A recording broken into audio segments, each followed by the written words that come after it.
Les enfants et les adolescents sont des populations en devenir et les futurs citoyens de la cité. Pourtant, les villes sont pensées et dessinées par les actifs pour les actifs. L'insécurité, l'angoisse des parents réduisent petit à petit les champs de liberté des jeunes. Quelle place leur laisse-t-on? Dans les pays industrialisés, la tendance est à la surprotection des enfants. En dehors de la catégorie traditionnelle des enfants tournés vers l'extérieur, on trouve aujourd'hui les enfants tournés vers l'intérieur, dont la caractéristique principale est qu'ils jouent de moins en moins dehors.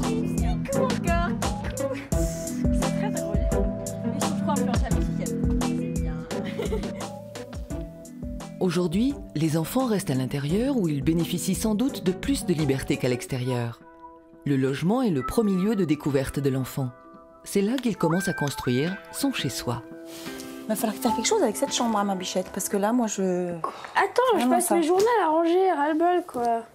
C'est moi l'enfant martyr. Oui, mais enfin, t'as quand même ce qu'il te faut, tu peux quand même ranger dans les étagères.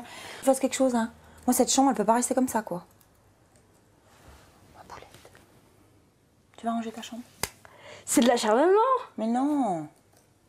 Bah si. Alors? Attends, regarde la taille de ma chambre, elle est minuscule, mes meubles, ils sont full, ils vont me déborder, là. On a quand même perdu dans les 30 dernières années une certaine qualité du logement, hein, qui est avec la perte des celliers, avec la perte des locaux communs résidentiels, qui étaient des espaces partagés, avec un certain nombre de lieux comme ceux-là qui donnaient un peu de confort, et puis aussi une réduction des surfaces. Je pense que la place de l'enfant aujourd'hui, elle est de l'ordre d'une bataille de l'enfant, quoi, parce que dans la réglementation pour les personnes à mobilité réduite, quelle est la chambre qui grandit? C'est la chambre des parents. Et du coup, si on n'agrandit pas la surface de référence du logement, quelle est la chambre qui réduit? Celle de l'enfant. Il y a aujourd'hui quelque chose qui ne va pas et qui demanderait que l'on fasse de vrais efforts pour réussir à construire moins cher et plus grand, voilà, pour donner une meilleure qualité de vie au logement. C'est indispensable pour, d'une certaine manière, apaiser sa vie.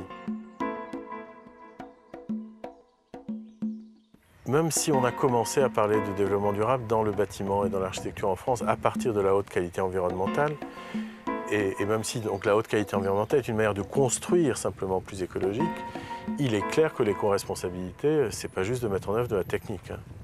L'éco-responsabilité, c'est inventons ensemble une autre manière de vivre le monde qui permette que l'humanité perdure. Il s'agit bien de vie, hein. Construire des bâtiments performants aide à avoir une vie meilleure. Ne serait-ce que parce qu'on va sauver la planète, qu'on va faire en sorte que les excès du climat soient réduits et que notre dépendance énergétique soit aussi améliorée, ça changera la vie de tous. Les enfants d'aujourd'hui, ils savent très bien ce que veut dire le panda de WWF, quoi. Ils ont ça dans leur couche-culotte. Les enfants aujourd'hui ont une conscience réelle de la situation de la planète, même s'ils ne comprennent pas ce que veut dire sauver la planète, ils le comprendront plus tard et ils seront ravis qu'on ne les ait pas trompés. Je pense que le pire aujourd'hui, c'est de les tromper.